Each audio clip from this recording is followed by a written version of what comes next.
Director Rowe, I'm encouraged by your attitude and what you brought here today, what you've talked about as far as immediate changes that you've made, and I hope you'll follow through with that. I'm encouraged by the fact that you acknowledge that it's indefensible that the roof was unattended. Would you say the roof being unattended breaches standard protocol for setting up a security perimeter? What I would say, Senator, is that that roof should have had better coverage, and we will get to the bottom of if there were any policy violations. I would think indefensible would go along with breaching protocol, and I can't imagine how indefensible would not be breaching protocol. What I would caution, though, is that I sense, and you're the Secret Service, and these people are your friends, and they are heroic people who do good things, that we can't let our friendships blind us from responsibility. So someone's in charge of the security at the zone. Would the Secret Service be in charge of the entire operation, and they work with law enforcement, but they're in charge? The person in charge of the entire operation is the Secret Service, not the local police. You're correct, sir. This is a failure of the Secret Service. So that's what I mean. And look, I don't wish anybody harm. I appreciate the bravery of the Capitol Hill police. I was at the shooting at the ball field. I've heard 100 shots coming my way. Fortunately, none came to me. But I appreciate the bravery of all the people who protect us. But there's also the idea that there are certain mistakes that don't make you a bad person, but they're just inexcusable, that if you made that mistake. So, for example, let's say you determine, well, local police should have been on there, and they told us. And local police says, no, they didn't tell us to do it, and it's a he said, she said. Still, ultimately, the agent in charge should be walking the grounds and say, there's a roof 100 yards away from the stadium with a clear sight. Someone's got to be on the roof. Local police, I told you to get on the roof. Get on the roof. Or you put the Secret Service. So ultimately, the buck doesn't pass along to somebody. Whoever's in charge is in charge. But really, I think it would be helpful to all of us. I know the process has to be meted out, but there needs to also be a process for protecting the next Trump rally. The fact that whoever was in charge in Butler next week is not in charge of a rally in Las Vegas. And so I think you really should say that. You should simply say that the leadership from that event is going through a process, but until that process, they won't be in charge of the Democrat National Convention. That would reassure a lot of people that they won't be in charge of security until it's determined. Can you tell us something to that accord? Yes, sir. So I can tell you that the team planning the Democratic National Convention, that is a national special security event. That team has been on the ground. That's from D.C. With support from our Chicago field office. But I just want to reiterate that our Pittsburgh field office staff, they are wearing this harder than anybody right now in the Secret Service. Right. They feel completely demoralized. And what I'm trying to do is also let them know that, listen, they need to be focused on the mission at hand. I also have to walk a tightrope here and make sure that I am not tainting any future discipline action. I understand, and I have great respect for all the officers, but ultimately someone had to be in charge, and someone made a terrible error, and it's an error of judgment.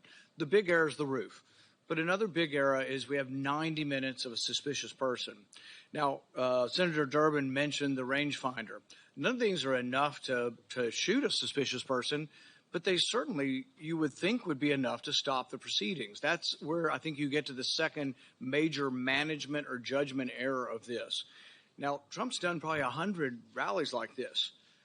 How often at one of his rallies are there 90 minutes of looking at one person and at least a half a dozen pictures of that person? How often does that happen? And is it against protocol to let a proceeding go on when you've got a suspicious person, 90 minutes worth of people talking about this person, and we don't stop the proceeding? Does that defy protocol? So Senator, while there's 90 minutes in total from when he's first identified by local law enforcement, we have about a 30-minute window. But at no time is there anything ever communicated about weapon or harm. And I think that's where the threat. A weapon, you shoot people with a weapon. Sure. Without a weapon, we're talking about people you stop and say, he had a backpack. which was probably big enough to have the AR-15 in it. In all likelihood, the backpack has the weapon in it. So a guy with a big backpack would never get to the perimeter. So once again, a big mistake was not having the perimeter wide enough to prevent people from shooting outside the perimeter. But the thing is, he would have never gotten through the perimeter, right? His backpack would have been checked. But people with big backpacks are very suspicious. And I would think he's been seen 6 times. But you got 20 or 30 minutes of knowing about it. But the thing is, there's all kinds of chatter going on about this. And you would think the chatter going on with the local police is on a police radio, and a policeman with that radio is standing in the control tent, so you get that communication. So there's a huge and massive breakdown. But really my question is, how often has this happened at other rallies where there's a half a dozen pictures and 90 minutes of people talking about a suspicious person? I just can't imagine that it's real common. So, Senator, at rallies, there are people that come to the attention of law enforcement for a variety of reasons. You know, if they come to our attention for some other activity that might, you know, put it a little bit, hey, we probably need to go check that individual out. This happens, and that's why we attempt to locate them. That's why it's important for us to try to find them. And it's important to have the information. And so local law enforcement did their very level best to try to locate him. They did provide us the photos 30 minutes prior. It just, he evaded any detection by law enforcement. But once again, it's the overall person in charge. It's a terrible breakdown. It's a terrible management decision not to have stopped it. There was a chance to stop the proceeding. And the question is not whether there's enough information to take down an individual. It's a much lower standard to say, hey, we're going to wait until we get this individual. The roof and the 90 minutes of it, both, I think, are failure of your protocol. And I think when that's determined, the person who made these decisions can't be in a position of authority again. Senator Klobuchar. Thank you very much. Thank you to all of you for holding this. As Deputy Assistant Director for the Office of Intergovernmental and Legislative Affairs. Mr. Director, thank you for appearing before this committee today. You are now recognized for your opening statement. Good morning. Chairman Peters, Chairman Durbin, Ranking Member Paul, Ranking Member Graham, and distinguished members of the committees. Thank you for the opportunity to appear before you today. A critical part of the Secret Service mission is protecting our nation's current and former government leaders. The attempted assassination of former President Donald J. Trump on Saturday, July 13th, 2024, in Butler, Pennsylvania, was a failure on multiple levels. I join you and all Americans in condemning the horrific assault on former President Trump, Corey Comparator, James Copenhaver, and David Dutch. And I extend my deepest sympathies to the Comparator family and my sincere wishes for Mr. Copenhaver and Mr. Dutch's continued recovery. Before I begin, though, I want to commend the heroic actions of the men and women of the United States Secret Service on July 13th. Our special agents shielded the former president with their bodies while shots were still being fired, selflessly, willing to make the ultimate sacrifice without hesitation. I am extremely proud of these actions and those taken by the counter-sniper team to neutralize the threat that prevented further loss of life. And I applaud the actions of our tactical teams that responded so quickly. I would also like to express my gratitude to our federal, state, and local partners. We rely on these critical relationships, which have developed over decades of daily collaboration to secure protective events and conduct criminal investigations. As you're aware, there are multiple ongoing investigations of the attack and the security failures that occurred that day. I pledge my full support to those inquiries so the Secret Service, your committees, and the American people have a thorough and complete understanding of what happened leading up to and during July 13th. I will not wait for the results of those findings to assess where we failed that day. I have taken and will continue to take immediate steps to ensure we do not repeat those failures. Since my appointment as the acting director 1 week ago, I identified gaps in our security on July 13th and have implemented corrective actions. One of my first actions as acting director was traveling to the Butler Farm Show site to better understand how our protection failed. I went to the roof of the AGR building where the assailant fired shots and I lay it in a prone position to evaluate his line of sight. What I saw made me ashamed. As a career law enforcement officer and a 25-year veteran with the Secret Service, I cannot defend why that roof was not better secured. To prevent similar lapses from occurring in the future, I directed our personnel to ensure every event site security plan is thoroughly vetted by multiple experienced supervisors before it is implemented. It is clear to me that other protective enhancements could have strengthened our security at the Butler event. As such, I have directed the expanded use of unmanned aerial systems at protective sites to help detect threats on roofs and other elevated threats. I've also directed resources to facilitate our protective site communications, particularly our communications with our state and local partners. In addition, I have instructed the asset request for Secret Service protective details to be approved expeditiously and have ordered the maximum use of requested personnel at protective sites to address this heightened security environment. I've heard your calls for accountability, and I take them very seriously. And given the magnitude of this failure, the Secret Service's Office of Professional Responsibility is reviewing the actions and decision-making of Secret Service personnel in the lead up to and on the day of the attack. If this investigation reveals that Secret Service employees violated agency protocols, those employees will be held accountable to our disciplinary process. With respect to congressional investigations and requests for information, I instructed my staff to provide full cooperation and respond expeditiously on a continuing basis to ensure you have the information you need to conduct your critical oversight. In my testimony before you today, I will provide details on the Secret Service's advanced security planning for the Butler Farm Show site. Facts as we know them regarding the incident itself, known breakdowns in executing the security plan, and corrective actions that the agency is taking to ensure that nothing like this happens again. But I do not believe that inadequate time to plan for this event was a factor in the failure. As you saw in my written statement, I am prepared to provide an overview of the security planning leading up to and during the July 13th attack. However, I would like to point out that based on what I know right now, neither the Secret Service counter-sniper teams nor members of the former president's security detail had any knowledge that there was a man on the roof of the AGR building with a firearm.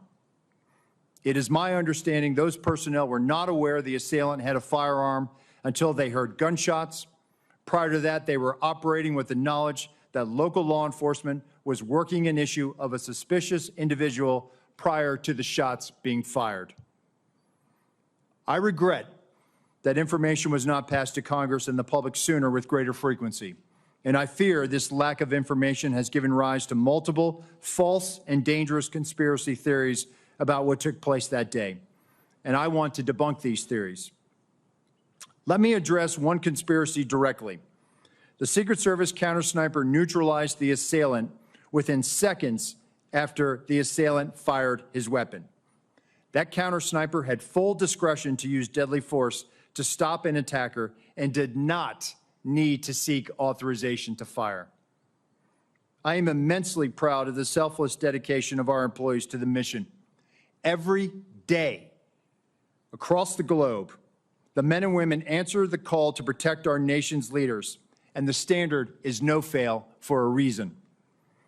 During our current high operational tempo, I want and I need to ensure that the Secret Service workforce are uplifted so they can focus on carrying out the mission. They have my full support, and I'm confident in their abilities to ensure the safety and security of the people we protect. They are worthy of trust and confidence, and they deserve your support as well as the support of the American people. Chairman Peters, Chairman Durbin, Ranking Member Paul, Ranking Member Graham, and members of the committees, thank you for the opportunity to testify at this joint hearing. I will submit the remainder of my statement for the record, and I will answer your questions.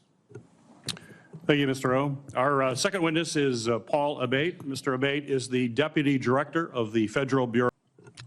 Ranking Member Graham. Thank you. Let's go back to the resources. Do you need more money? Senator, listen, there isn't a single branch or a single agency in the executive branch that that needs more money. Everyone would take more resources. We've had a great relationship with the Department of Homeland Security, the Office of Management and Budget. Do you feel constrained to ask for more resources by anybody? No, sir, we don't. And actually, we have a great relationship with our appropriators and obviously the authorizing committees, and they have always looked out for the Secret Service. So I would encourage you to think big when it comes to resourcing the department in light of what happened here. At the time of the shooting, the Iranians were threatening high-level American officials, including President Trump, right? Senator, it's widely known. Right? FBI? Yes, Senator. That's 100% Did that correct. factor into the security footprint? So, Senator, what I will say is that it is widely known that the Iranians do not like us. I would refer you to the National Well, it's Security. not that they don't like us. They threaten to kill certain people, and they named them. Correct, sir. But I can't publicly It's comment. not like, I hate America. I'm going to kill these 3 guys. Right. I cannot publicly comment, sir, on. Well, they publicly comment on it. I mean, it's not But what Senator, you what think. I'm trying to say is I cannot publicly comment Okay. on what Fair enough. intelligence, but I can enough. assure you that we do a threat-based protective model. I'd like to have that model provided to the committee. Could you do that? Yes, sir. Could you also give us the protocols that are in place to secure a site like this? Yes, sir. Okay, thank you. One, the protective detail around President Trump, I know them all very well. They're brave men and women. And these questions is not to belittle anybody. They're trying to find out how the system fails so badly. You say you're not reluctant to ask for more money. What do we need to do to make it easier to hire people without lowering our standards? I mean, I know it's a hard job. Can we do anything to help you? So I think we're willing to take that back, sir. I think we're working on our time to hire. Well, if you had more people, you'd have more time off. That's true, sir. Okay, Yes. well, let's get more people, more time off. These are tough jobs. I mean, people on this committee know. Yes, I don't sir. know how they hold a family together doing what they're doing. It's the military really on steroids. The encrypted app. Paul, can you tell us about these apps? Have they been broken into? The guy had some apps that were encrypted. I think we've experienced a range of returns on this. Some of the applications that he was using online were encrypted in nature. Some of the email accounts. Have we that broken into them? We've received returns. There are some that we have not been able to get information back because of their encrypted nature. Is there any way to solve that problem? Sir, Senator, we've talked about this before. We need a solution that provides lawful access to law enforcement. So you're telling me the guy that took 8 shots at the president, former president, has apps that we can't get into that may, if you could get into, reveal some relevant information. That is correct, Senator. So if he were talking to some foreign power, and I don't think any foreign power would hire this guy, by the way. So I'm not overly worried this was some great plot by the Iranians because they couldn't even think of this. However, there could come a day where something like this is very important. How do we solve this problem? Senator, as we've been saying, we need a solution that provides lawful access where when we go to So a you're company. telling me, I agree with you, I'm not blaming you. We have encrypted apps of an assassin, a murderer, and we can't get into them all these days after.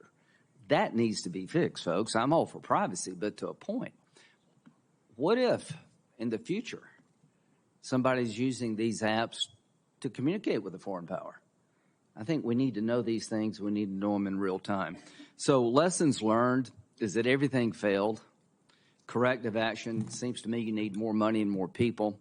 Accountability. At the end of the day, how many people do you think will be relieved of their duties, Mr. Rowe, because of this?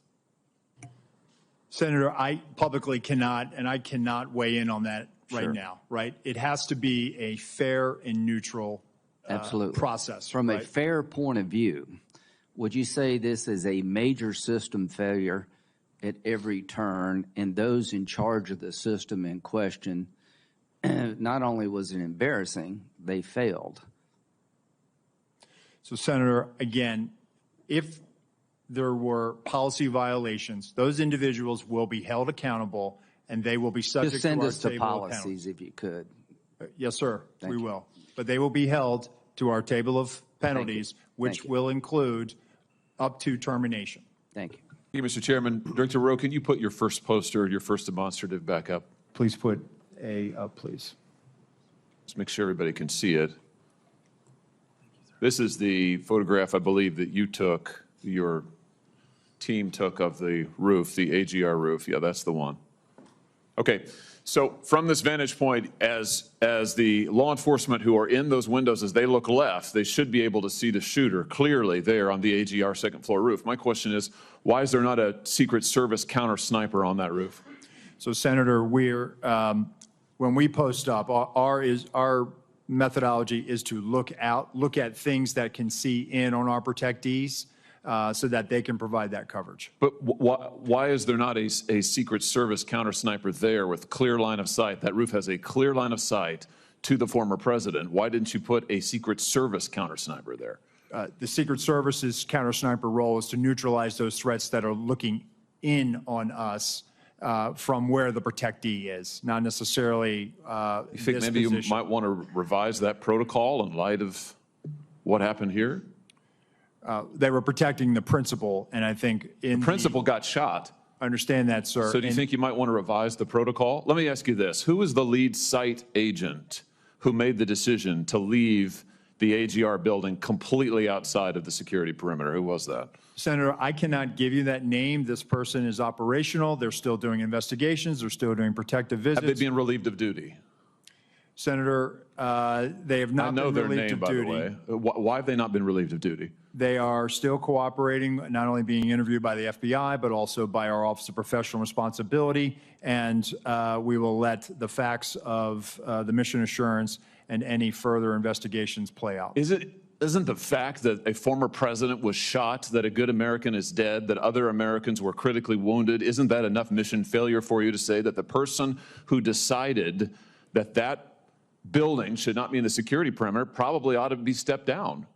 Senator, I think you're using the word decided, and I think we need to allow the investigation play out to include. So who did make the decision then? If it wasn't the lead site agent, who made the decision not to put that in the security perimeter? Senator, you're zeroing in on one particular agent. I want to find out exactly what was the entire decision process. So I think I want to be neutral and make sure that we get to the bottom of it and interview everybody in order to determine if there was more than one person who perhaps exercised bad judgment. Well, sure. My question is, why don't you relieve everybody of duty who made bad judgment? So, yeah, you're right. I am zeroing in on somebody. I'm trying to find somebody who's accountable here. And you're telling me that the person who made the decision not to include this in the perimeter has not been relieved of duty. What about the person who's in charge of the interoperability of radio frequencies between local law enforcement and Secret Service? Has that person been relieved of duty? No, Senator, because interoperability is a challenge, is a greater challenge than just one person. On that day, we had a counterpart system. It failed spectacularly. Has the person who made the decision to send Donald Trump onto stage knowing that you had a security situation, has that person been relieved of duty? No, sir, they haven't. Has the person who decided not to pull the former president off of stage when you knew that, in your words, the locals were working a serious security situation, has that person been relieved of duty? No, sir. Again, I refer you back to my original answer that we are investigating this through a mission assurance. And as opposed to zeroing in on one, what more do you need to investigate to know exactly what the decision-making process was? What more do you need to investigate to know that there were critical enough failures that some individuals ought to be held accountable? I mean, what more do you need to know? What I need to know is exactly what happened, and I need my investigators to do their job. And I cannot. A lot of people didn't do their jobs. I cannot put my thumb on the scale. Otherwise, what do you mean put your thumb on the scale? You're asking me, Senator, to completely make a rush to judgment about somebody failing. I acknowledge This was a failure of the Is it Secret not Service. prima facie that somebody has failed? A former president was shot. Sir, this could have been our Texas school book depository. I have lost sleep over that for the last 17 days, Then just like you fire have. somebody to And I will hold them tell you, accountable. Senator, I will tell you, Senator, that I will not rush to judgment, that people will be held accountable, and I will do so with integrity and not rush to judgment and put people I can't believe unfairly that you persecuted. are unfairly persecuted. Unfairly, We've got people sir, who are we dead. have to be able to have a proper investigation into this, Senator. You said earlier that you've got to make sure that your protocols are followed, and unless there's a protocol violation, people wouldn't be disciplined. I would just say to you, I don't really care that much about your protocols. I think if your protocols don't provide for the fact that when a former president is shot, when an American is killed, when other rally goers, innocent people who just showed up on the day, when they are shot at and critically wounded, if that isn't a protocol violation prima facie, you should revise your protocols. Senator, I think this is where you and I agree. This was a failure, and we will get to the bottom of it. Well, I hope you're going to do something about it. Let me ask you something else.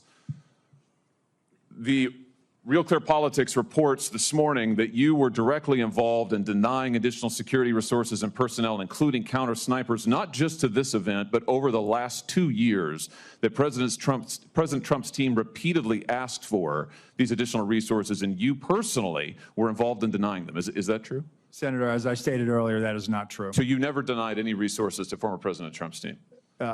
No, not me. No, sir. And you weren't involved in any of that? You No, were never sir, I involved was in the not. decision-making? No, sir, I was not. Let me ask you just one or two other things here quickly. Well, whistleblowers tell me that, in fact, law enforcement were stationed to be on that roof and that law enforcement abandoned their post because it was too hot. Is that accurate? Senator, I have heard that as well. Again, they posted up inside.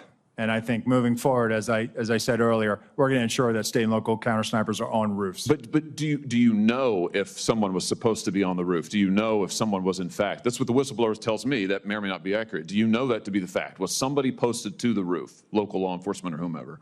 I do not know that to be a fact. Well, can I ask you why you don't know that? Again, Senator, we are looking at this, and they should have been on that roof. And the fact that they were in the building is something that I'm still trying to understand. I just want to express my frustration, Director, that 17 days or whatever it's been, that whistleblowers are telling us more than you are, and you don't know, you haven't ascertained if there was supposed to be law enforcement on the roof. That seems like a pretty basic fact. I'm also told that local law enforcement suppliers offered the Secret Service drones, and you declined them. Is that true? So, Senator, one, I've been very transparent and forthcoming.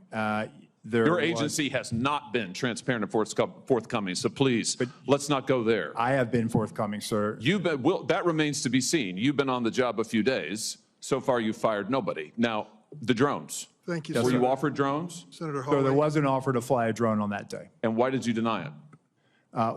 Again, I think the ability of local law enforcement to provide an asset, we probably should have taken them up on it if it was offered.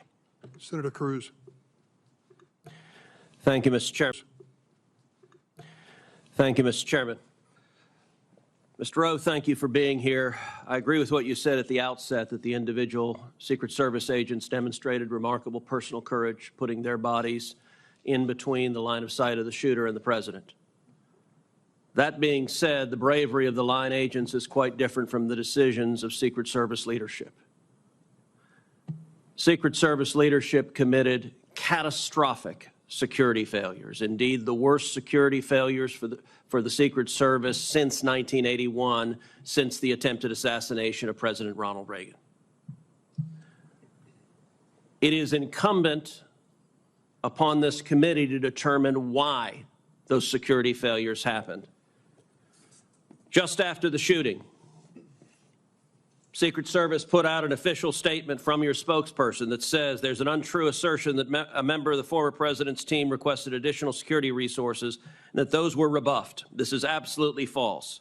In fact, we added protective resources and technology and capabilities as part of the increased campaign travel tempo. Was this tweet accurate? With respect to Butler, Pennsylvania, it is accurate, sir. It is accurate that the Trump team had not asked for additional security and had not been rebuffed? If you're talking about Butler, Pennsylvania, all assets requested were approved. If you're talking about the media reporting of assets requested, there were times when assets were unavailable and not able to be filled, and those gaps were staffed with state and local law enforcement tactical assets. So I'm reading from the Washington Post, July 20th, 2024. Secret Service said to have denied requests for more security at Trump events. The opening paragraph, top officials of the U.S. Secret Service repeatedly denied requests for additional resources and personnel sought by Donald Trump's security detail in the 2 years leading up to his attempted assassination, according to 4 people familiar with the requests. Is that right, that repeatedly the Trump detail asked for more resources and repeatedly Secret Service leadership turned that down? That is not accurate, Senator. Assets are requested. There's a process that is made. And how many requests did the Trump team or the Trump detail ask for? I can get you that number in a queue. You don't know now. So I can speak to the ones that reported in the Washington Post, and we can go through them if you like. But you don't know how many requests there were. In general, how many requests since 2021 that the former Trump detail has made a request for assets? You've had 2 weeks. You had a spokesperson put something out that is false on its face. By the way, did you approve this statement when it went out? I don't know if I did or didn't, Senator. Has this spokesperson, is he still employed? Does he still have a job? He is still employed, Senator. So he lied on behalf of the Secret Service. He still has a job. Did your predecessor, the former director, did she approve this statement? Senator, our comms team, they send out statements. They do deconflict them and they put them out. Did she approve this statement? I don't know if she did or did not, Senator. And you don't know if you did either? I don't recall approving it, Senator. Will you commit to provide this committee in writing every written request for additional resources from the Trump campaign or the Trump detail and every response from Secret Service? Senator, I will commit to providing responses and getting you the information that you are seeking. Let me ask you something. And who makes the decision to deny those requests? Did you make that decision? Which requests? Are you talking about the ones that were in the Any Washington Post? Yes. So the process, sir, is that a detail will make a request for either staffing, technical assets. That is handled between the field office and the detail. It goes up to a logistics office between our Okay, so there's a bureaucracy. Is there a decision maker? It's not a bureaucracy, Senator. Give me the it's a person process. that's a decision maker. Is there one? Senator, it's a conversation. It's not just an absolute yay or nay. So let me tell you what I believe. I believe that the Secret Service leadership made a political decision to deny these requests. And I think the Biden administration has been suffused with partisan politics. Did the same person who denied the request for additional security to President Trump also repeatedly deny the request for security to Robert F. Kennedy Jr., whose father was murdered by an assassin and whose uncle was murdered by an assassin? Did the same person make that decision? Senator, what I will tell you is that Secret Service agents are not political. Okay, you're not answering my question. But you know what? Leadership appointed by the president, leadership appointed by the president is political. I have a simple question, yes or no. Did the same person deny the Trump request that also denied the RFK request? That's a yes or no question. Senator, that is not a yes or no question. One, there is a process for a candidate nominee to receive protection. Does the buck stop anywhere? Does the buck stop anywhere? Bipartisan process that the Hill participates in. It's a bicameral, bipartisan process. What cameral? For a candidate, you are not a Congress. You don't have a cameral. Mr. Kennedy submitted a request that was referred over to the CPAC. Okay, you're refusing to answer the question. Let me ask, because the failures on that day were catastrophic. By the way, is it true that on the day of the Butler event that Secret Service transferred agent from President Trump to the First Lady? No, sir, that's not true. That's been widely reported. It's not true. There was one airport agent that actually went on the manpower request for the Trump detail. They handled the arrival at the airport What for is the First Lady. What was the relative size of the Trump detail compared to the detail that is assigned to the President or the First Lady? Senator, the former president travels with a full shift, just like the president. What's so the exact same size? Is that your testimony that President Trump had the same size detail that President Biden has? On the day of in Butler, the agents surrounding him, it is the same number of agents surrounding the president today. There is a difference between a sitting president who also not only Hold on, you're using president in a way that is not clear. Is it your testimony that in Butler, Pennsylvania, Donald Trump had the same number of agents protecting him that Joe Biden has at a comparable event? I'm telling you the shift, the close protection shift surrounding. That's a yes what or you no. asked me, Senator, and I'm trying to answer it. You are not answering it. Is it the same number of agents or not? Senator, there is a difference between the sitting president of the United States. Then what's the difference? The difference? 2x, 3x, 5x, National 10x? Command Authority to launch a nuclear strike, sir. I'm not there are other asking assets how many that more travel with agents? the president that Sir, the former president will you are not get. refusing to but answer the number straight. of Secret Service Sir, agents protecting him. Stop interrupting me. Go ahead, You Senator. are refusing to answer clear and direct questions.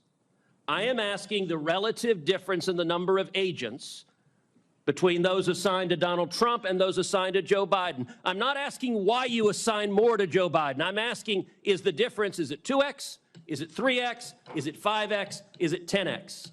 Senator, I will get you that number so you can see it with your own eyes. Senator Marshall, you're recognized for your questions. Thank you, Mr. Chairman. Director Rowe. Some of my other questions in writing. Senator Johnson, recognized for your questions. Thank you, Mr. Chairman. Acting Director Rowe, in our secure briefing last week, I made the point that if you don't want conspiracy theories to spread, you need to provide information. You know, I appreciate these photos today. These things could have been released literally within days, and a whole lot more information as well. So Congress needs to provide oversight. We don't have certain investigatory tools like you have, but what we can do is do interviews.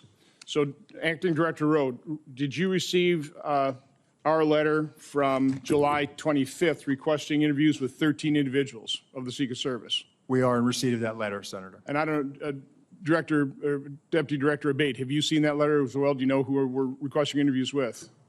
Senator, I have not seen Okay. the letter. Do you know whether those individuals submitted to interviews with the FBI? Acting Director Rowe. We're in the process. Those employees are being interviewed if they have not already been interviewed, sir. Are those interviews being transcribed? The FBI interviews, sir? Yes. Well, we have 302s on those. Yes, Senator, we will. Okay, when will Congress get those 302s? When will we get those transcriptions of those interviews?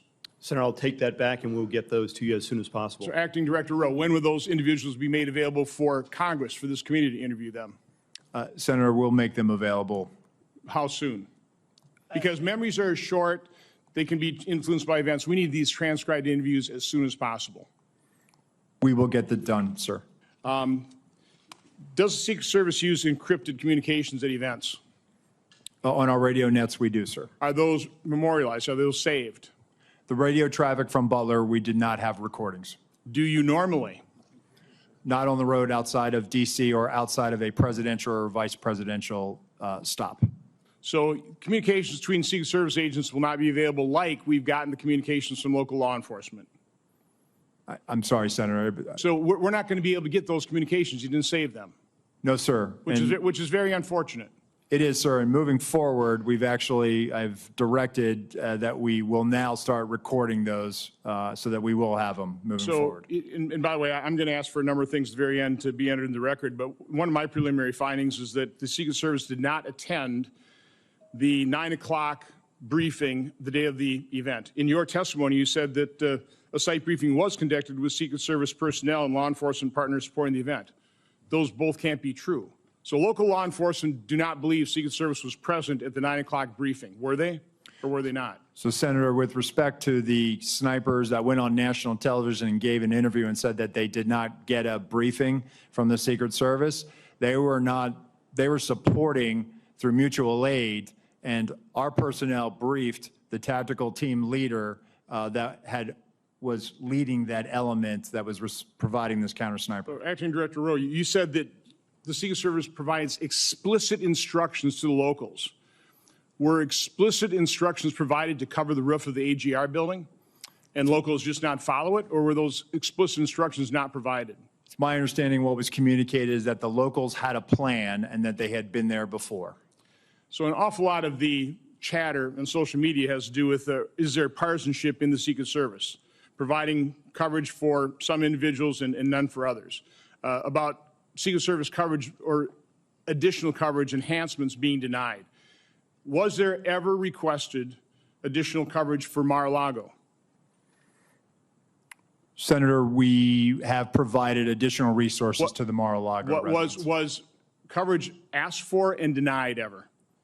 I'll have to research that, Senator, but I'm happy to tell you we have made significant investments since the former president has left office, over $4 million of technology, resources, and alarms. Documents will come out eventually to make the point one way or the other. This is an important piece of information that Congress needs to have. Senator, we'll make those available to you, the investments we've made. There's a report today by Susan Crabtree of Real Clear Politics saying that you denied sniper coverage outside of driving distance of D.C. Is that true? That is a false statement, sir. Well, that is incorrect. That is incorrect. Okay. I mean, that's the kind of information you need to refute with documentation.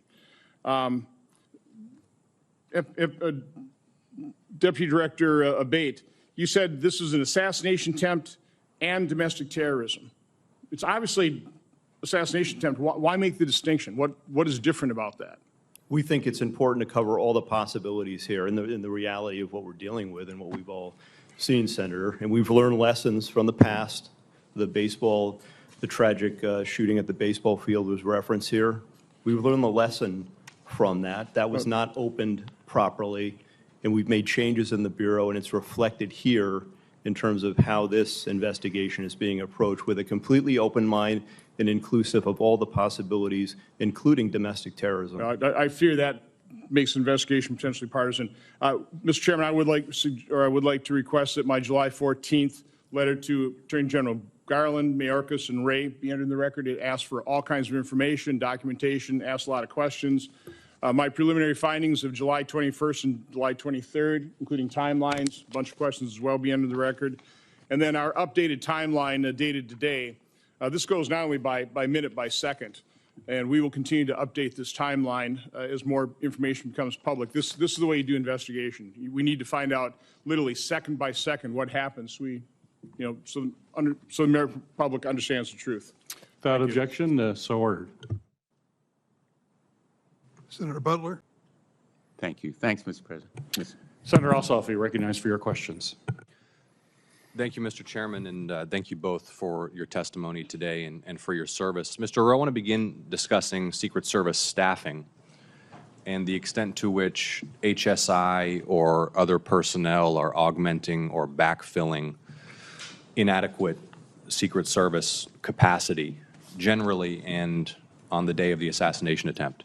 To what extent are HSI personnel, for example, filling close protection roles that would normally or optimally be filled by Secret Service personnel?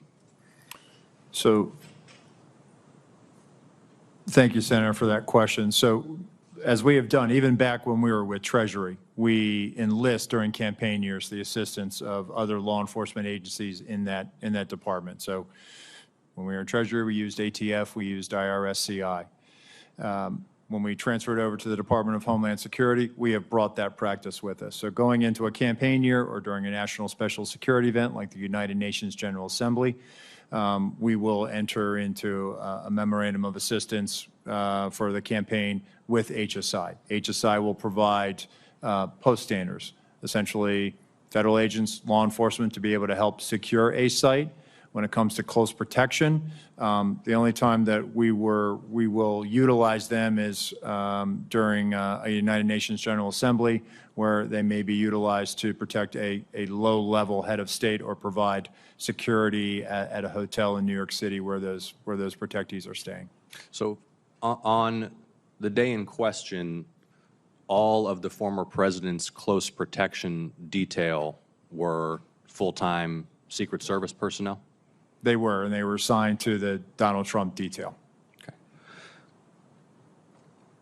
Interoperability with other federal and state and local law enforcement agencies, specifically on communications. What have you determined to date played a role in failures to swiftly communicate between agencies the suspicion or identification of a threat? Well, I think there was a delay in reporting, not having that real time. So as they were closing in on him, as information is known, as Be more specific when who were closing in on him. as local law enforcement were closing in on him, as he's seen scurrying across the roof, right? That information, and we're getting to the bottom of that. We're working on trying to figure out what was the delay. Why didn't we hear that coming out of the unified command? So based on the information I have right now, what I can tell you, Senator, is that apparently not having that real-time information is what really hindered us in being able to understand more than it was just the locals working an issue at the 3 o'clock. There was actually a little bit something more urgent than that. Does it appear that that is due to a lack of communications links between relevant officials and agencies, or poor communications practices and a failure to report? I don't want to rule out. I want to have a neutral opinion on that. So I don't know if it was poor practices. I can tell you that the interoperability, not being able to have that technical fix, which is a lofty goal to be able to do that, is something that has been a hindrance. But that's why we use a counterpart system. So there, in fact, is not the capability when an intergovernmental, interagency team is deployed to secure a site like this and to mount, if necessary, a quick reaction. There is not currently the capability for example, state law enforcement SWAT personnel or local law enforcement officers to communicate directly with Secret Service officers on site? So technically you could do it, but it would take a long time to get it done. And for a 1 day or an 8-hour operation, it requires a lot. And it would be months of planning, of knowing that we are going to go to this particular jurisdiction and that we're going to need your frequencies, the keys, and we're going to need to load you into our radios, and you're going to be needed to load it into ours, and vice versa. Right. Well, this presents potentially, I think, an opportunity for the Homeland Security Committee. I mean, not just in an executive protection context, but any complex incident response, any counterterrorism, any natural disaster context. The inability swiftly to link personnel from disparate jurisdictions at the local, state, and federal level is a vulnerability for the nation, is it not? I would think, and based on my experience, being able to talk to other agencies in real time certainly would assist in that response. Mr. Chairman, do I have time for one more question? No. Yes. Thank you. I know others have touched on this. One of the things that's been most baffling to the public has been the failure to fully secure this structure, which even to a layperson's uninformed eye clearly presents as a site from which an attack on the former president of this event could be mounted. And it had particular characteristics that made it even more of potential value to an attacker. Just walk us through one more time. Is there not an established doctrine or practice or checklist by which such sites are assessed for threat and determine whether or not to be within or without of the security perimeter?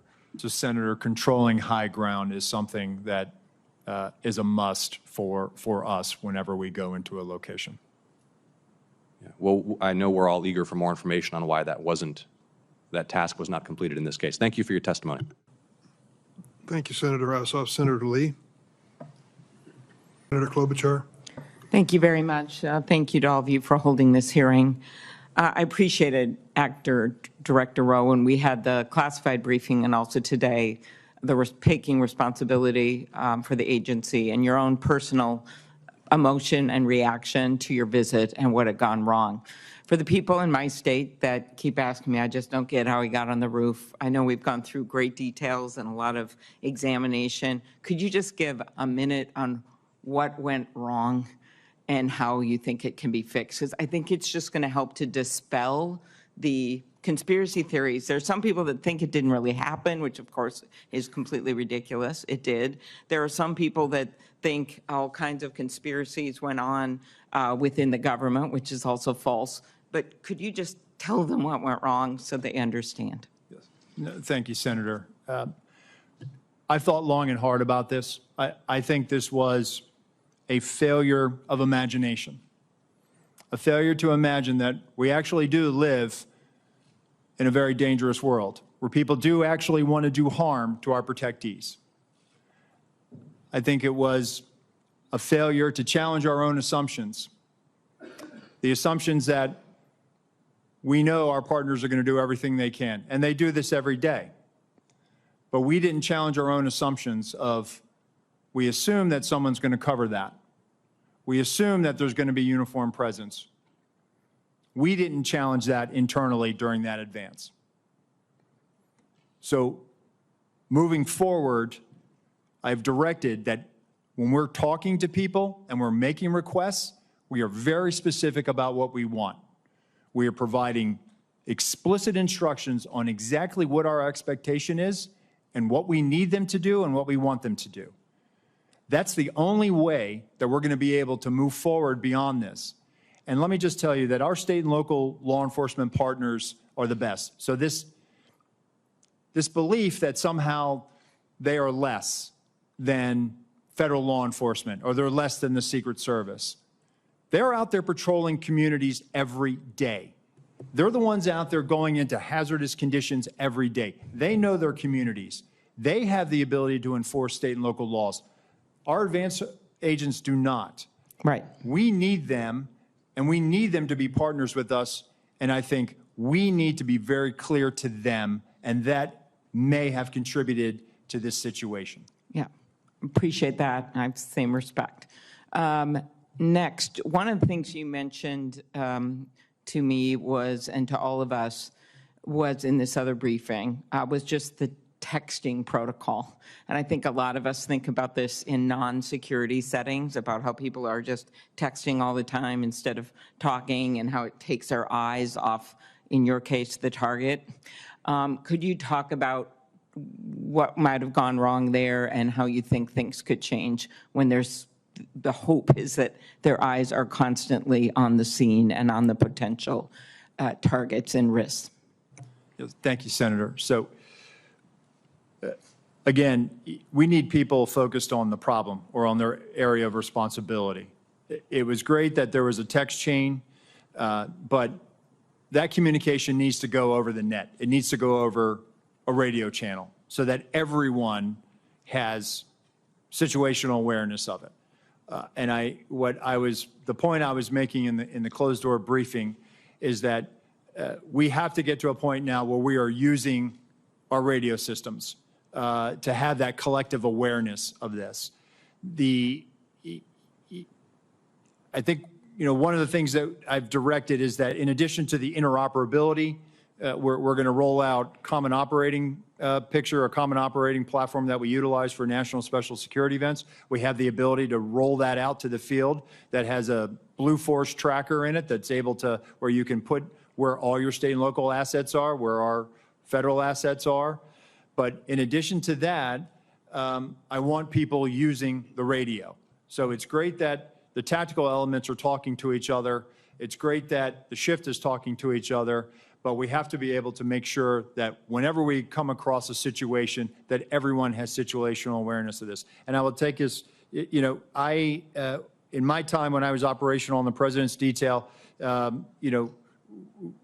we were given the explicit instruction, hey, if you're going to pass it, if it's relevant enough that you feel like you need to pass that information, do it over the radio. And that was the protocol that we had. And I think over the years, perhaps with the advent of technology and smartphones, perhaps we've gotten away from that. But we need to get people back on the scope, back on mission, back focused on what they need to be responsible for. Okay, and the next question I'll put in writing. Thank you very much of you, Mr. Abate, but it's just pointing out that we've seen this rise in threats against members of Congress, which of course is relevant to this. 8,000 just last year, more than 4 times over the past 7 years. I'll want to ask you in writing about the steps that the Justice Department is taking to prioritize these cases. I know there's been some changes made. Yes, Senator, it's of our highest priority, and we're urgently working on it 24/7 every day to protect each and every one of you here. Appreciate it. Thank you, both of you. Senator Carper, recognized for your questions. Thanks very much. Your questions. Thank you, Mr. Chairman. Thank you to each of you for your patience and for being here today. Director Rowe, I want to come to you first because a counter sniper has decided to speak out about the culture at your agency, and I think it is very telling. And he sent an email, and I'm going to quote from that. If this agency needs to change, and if not now, when? The next assassination in 30 days? But here's what I want to talk with you about, because in this email, he says, and I'm quoting again, the motto of the USSS is CYA. And every supervisor is doing it now. That's the end of his quote. So you're the guy in charge. And you're one of those supervisors. You've been a career guy there at the Secret Service. The public has lost trust in the ability to execute the mission, to protect. And I want to know how you feel about the fact that employees in your agency are worried about covering their behind and not worried about protecting a former president. Thank you, Senator. So I am hurt by that email, but not in the way you think I'm saying it. I'm hurt because my people are hurting right now. We need them. Then why did somebody delete the email? I'll get back to you on that, Senator. The agency deleted the email. But may I address your question? And, Yes, and, please. I will get back to you Please. as to whether Yes. the email was deleted or not. My agency is hurting. Emotions are raw. I actually want to hear more from that UD officer, that technician. In his email, he referenced that he had spent time serving our nation as a United States Marine, that he is a 20-year professional of the Secret Service. I am committed to being a change agent, meaning I am committed to reviewing some of these things. I looked at the points in his email very quickly. I saw it as I was on my way over here this morning. Yeah. I want to have further conversations, not only with him, but also the counter sniper unit supervisors. If I may step back in, sir. Yes, ma'am. All right. So you want to talk with him. What about other whistleblowers? What about this culture? Are you going to allow these whistleblowers to speak out? Because it is troublesome if somebody went into the server and deleted that email. I would hope you will get to the bottom of that and be able to provide some answers. Because this is, as you have heard from both sides, this is a situation that cannot be allowed to happen again. Yes, ma'am. Ever. Mr. Abate, and am I saying your name properly? We've heard it pronounced 3 different ways today in the hearing. Abate, Senator. Abate, Yes. okay. Thank you. You had mentioned a social media account that espoused anti-immigrant, anti-Semitic views, but you did not say what platform that was on and what the username was. And this is Crooks that we're discussing. Yes, Senator, that's correct. I didn't want to comment on it because we haven't fully confirmed yet, and I thought that as soon as we confirm and certify, Would I you will supply provide that to you. And Absolutely. also the age at which he had those feelings. And then we understand that the Gab account is pro-immigration, pro-lockdown, leftist views. Is that accurate? I haven't seen it directly, but I believe from what I've been told, that is accurate. With the Gab account, we're also, though that's been publicly revealed through the CIO and other things, we're still working to certify and verify that that's his account also. But it does have differing points of view, it would appear. Okay. And what age and how fresh is that Gab account? The Gab account, based on my recollection, the comments in there or the messaging is from about 2021, I believe. Okay. And the other preceded that? Maybe he was age 14? Yes, Senator. The other account that we talked about was in the 2019-2020 timeframe. So it would have been in the couple years right before the Gab Right messaging. before that. Yes. Are there other accounts that you all are currently verifying and receiving information from? We are. We've, as I mentioned, we've issued a bunch of legal process, and we're still awaiting returns from a number of the companies, to include other social media companies as well. Okay. Well, my time has expired. Thank you for your patience today. Thank you for the information. We look forward to getting more information. And Director Rowe, we are going to hold you to being a change agent because things at the Secret Service absolutely have to change. Thank you, Mr. Chairman. Thank you, and I want, without objection, so ordered. Senator Butler.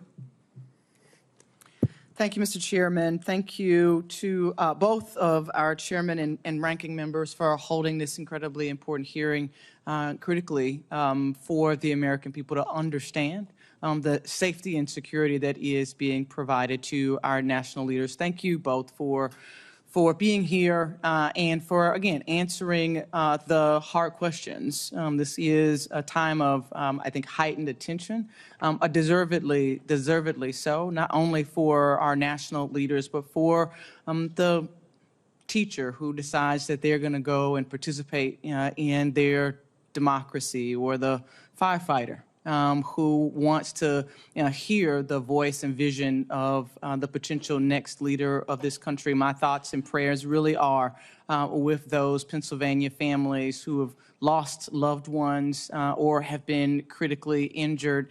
As I offer my questions today, it would be in service to those, to preventing future incidents. But in the one question of looking backward to the event, on the 13th, Director Abate, can you just talk a little bit about how did Mr. Crooks, how was he able to get an AR-15 onto the roof of that building? Does your investigation illuminate anything that we have learned to help to make that point more clear? We don't have definitive evidence yet as to how he got the rifle up there. Based on everything that's been collected thus far, photos, video, eyewitness accounts, we do believe he likely had it in the backpack. Broken down in the backpack? We're still assessing that. Our laboratory has looked at the rifle itself and measured that against the backpack itself. And if placed in this backpack, it would extend outside. It would have been visible. We don't have anyone who observed him with the backpack with a rifle, a barrel, or other part of it sticking out of the backpack. But the rifle would not have fit fully into this backpack to be concealed and whole. We have video that was recently found of the shooter walking in a distance from his car just before 6 p.m., about 5:56, I believe. And based on everything we have, we assess that he returned to his vehicle at that time, got the backpack, and then proceeded back to the area and to the AGR building. And then he's observed, of course, on the roof, just minutes later, holding the backpack in front of him. In fact, there's dash cam footage from a police vehicle that shows him briefly traversing the roof with the backpack in front of him. And then it's just minutes after that he's actually seen by the officer who I described with the rifle on the roof. It's possible that he broke the rifle down, though we don't have conclusive evidence of that, and took it out of the bag on the roof in those moments before and reassembled it there. That's one of the theories we're looking at and working on right now. Thank you for that. You take me right, Acting Director Rowe. Thank you for your years of dedicated service and jumping in a hot time. But you take me right to this point of communication. There's been a lot of conversation about and even in your written and verbal testimony, you have talked a lot about the communication and the disparate nature in which it's happening across the different channels. One sort of foundational question that I have is, are all elements of an event communicated on the same channel? If I lost my kid and I'm at a big rally, are local law enforcement talking on the same channel about me losing my kid that they're talking about a suspicious individual? So when it comes to the locals, they likely have some type of common channel that they work off of in a county or an adjoining municipality. When it comes to the Secret Service, we do have various channels for various agents and our uniformed division officers working specific aspects of that advance. So it's not possible that the delay in communication or the losing of the thread of tracking this individual was sort of lost in the commotion of all of the other communications that could have been, or maybe was sort of separate from the communications channels that were happening. Senator, I can only speak to the Secret Service Sure. Lines of communication, and we did not have anything beyond suspicious person that was communicated to us. Last question really quickly, because I'm out of time, but Acting Director, was there any communication with the Secret Service that was talking directly with the former president's detail? That feels like there's been some question by colleagues about why the call wasn't made to delay the event.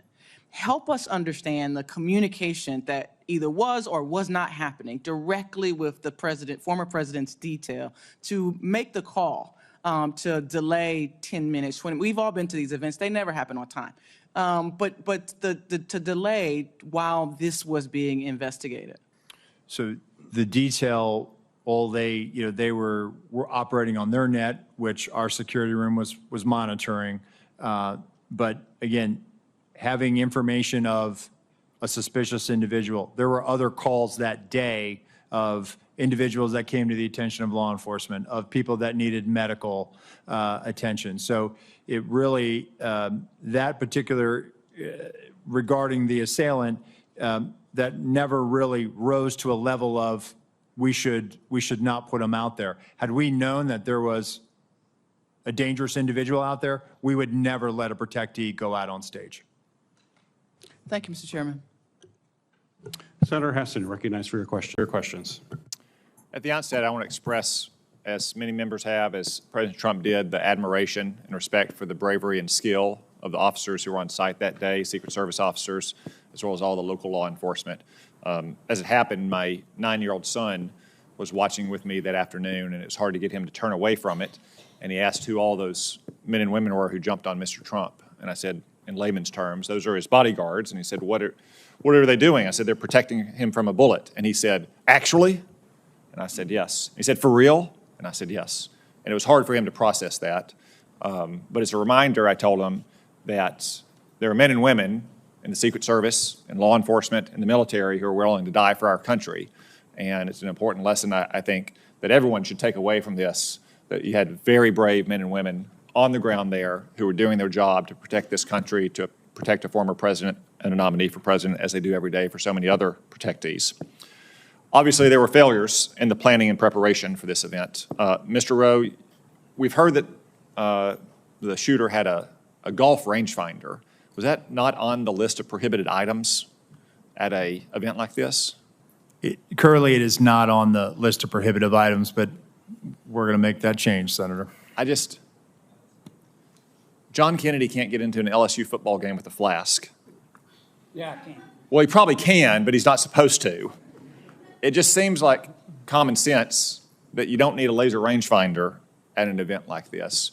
And it feels like that a lot of that was just the lack of common sense being exercised. Are officers not empowered on the front line to use common sense to say, like, if a guy has a laser rangefinder, he should be detained, or at least stopped, and that's why he's carrying it around. If you have a building like this that's not secure from 150 meters away, someone, even the front line, lowest level, most junior officer should be able to kind of like send up the red flag immediately and say, like, we need to halt everything right now and figure out what the hell is going on.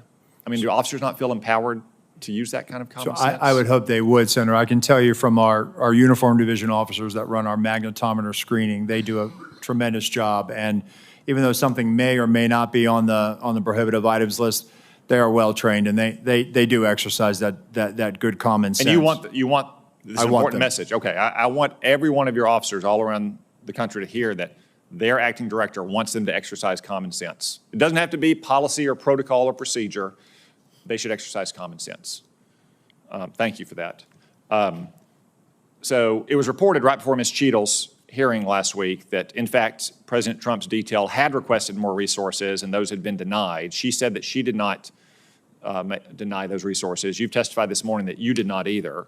So who did? I mean, the Secret Service is not the post office. It's not this vast bureaucracy. Right. Like, I'm not surprised to hear that you knew the counter sniper. It's a small agency, and you have a lot of career officers. Like, surely you've gotten to the bottom by now of on whose desk this request landed and who denied it. So, Senator, sometimes when they make a request, they may not have the asset available. For example, there may be, instead of, the detail may say, hey, we want 15 magnetometers. What we'll look at it based on what the event size, we'll say, hey, listen, we're going to send 10 based on our protocols of screening so many. We have a flow rate of how many people we can put through. When it comes to a counter sniper or something like that, because I know that's been the subject of some media reporting where they have requested counter snipers. We do have a finite number of counter snipers. And so what we try to do is if we cannot fill that asset, and that's where we'll say, hey, we can't fill this assignment. However, through the field office, they will use local law enforcement resources. And so in those situations, for example, in the one that has been the subject of a lot of reporting with Pickens, South Carolina, they in fact did use local assets to be able to do that. And there were 3 counter sniper teams. One of them was formerly with the Secret Service Uniform Division. And so they actually used the same practices that we use. So it's not that there was a drop in the capability. They actually used the best practices that we would use. So the asset may be denied by Secret Service between the war room and that conversation with the detail in the field, but it doesn't equate to a vulnerability or a gap. Okay, one final question about the Iran threat. As you know, Iran made credible threats against several former Trump administration officials, many of whom still have government-provided security details to this day. Ms. Cheadle removed Secret Service protection from Robert O'Brien last year. Were you involved in that decision? So, Senator, he was a memorandum protectee. Meaning that the president authorized protection for him. We do not weigh in on who gets protection.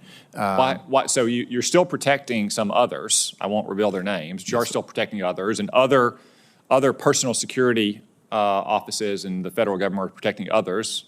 Other officials don't reveal their names. Like who made the decision that Robert O'Brien no longer needed a security detail, despite Iran's ongoing credible threats? So I can tell you, sir, it wasn't the Secret Service. We don't factor into that decision. Can you take a look at why that happened now that you're in charge and consider the possibility that he might still need that protection, given all of his counterparts in the Trump administration still have protection? I will do so, Senator. Go ahead. You go ahead. Go ahead. I would have said, like, again, I'm not going to reveal the protective details, but I'm pretty confident that the agency can get this done. And I think it needs to get done if you look at the kind of ongoing threats that he and all these others face. Yeah, I will, sir. Despite all the resource constraints we've talked about today, he's not the president of the United States. He doesn't have an 18-car motorcade, nor do any of the others. I think he needs that protective detail. And now that you're in charge, I'm asking you to take a new look at that and also talk to your supervisors inside the department about whether you can spare just that small, limited amount of resources, okay? Senator Welch, you're recognized for your question. I will, sir. Thank you very much. You know, there's, first of all, thank you both for the tremendous work.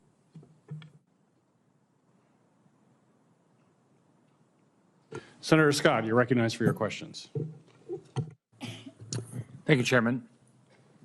Let me just follow up with what Senator Corning just asked. Do you know who makes the drone that the Secret Service uses? That Secret Service uses? Yeah, the one that that didn't work. Who's the manufacturer? Is it an American-made manufacturer? I believe it is, Senator. I'll get to the. We'll provide that to you in a queue first, sir. So we talked about this the other day. There's not, in our, very few times in history do our presidents get shot at. So you know that this is something that the American public is very interested in. So as Senator Johnson said, there's a lot of questions being asked. I was at church Sunday, and 3 people came up to me and asked me if there was a second shooter. So there's all this information that's not, you guys are not responding to. When I was governor of Florida, I had 2 mass shootings. I had the Pulse nightclub shooting. I had the Marjorie Stoneman Douglas shooting, and we did 2 or 3 times a day, local, state, and federal law enforcement, FBI, everybody involved. We answered questions. What I asked you the other day is, why aren't you doing that? What you've allowed, what both of you have allowed, you've allowed the public to ask, assume the negative. And so, which I don't get. I think you should have been doing, and I think you guys should have been doing all along, at least once a day press conferences. I think that you've got to tell the public what's going on. Having a hearing is really nice, but how often are we going to do this? You're clearly not going to do it here for another month and a half.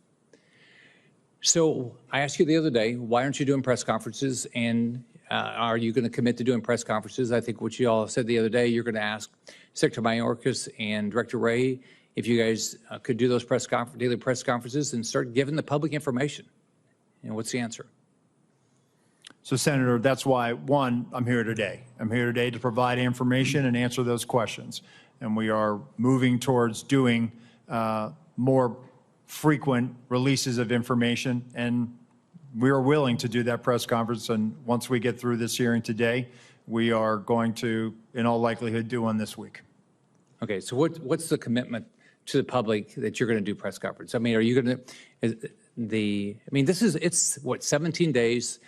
The information, we are sitting 17 days into this, and I'm getting asked questions that I can't believe are true, but the public believes it's true. So what you all are doing is you're ruining your reputation, you impact the integrity of the federal government. It makes no sense to me. So are you going to commit to, are you going to do it once a month?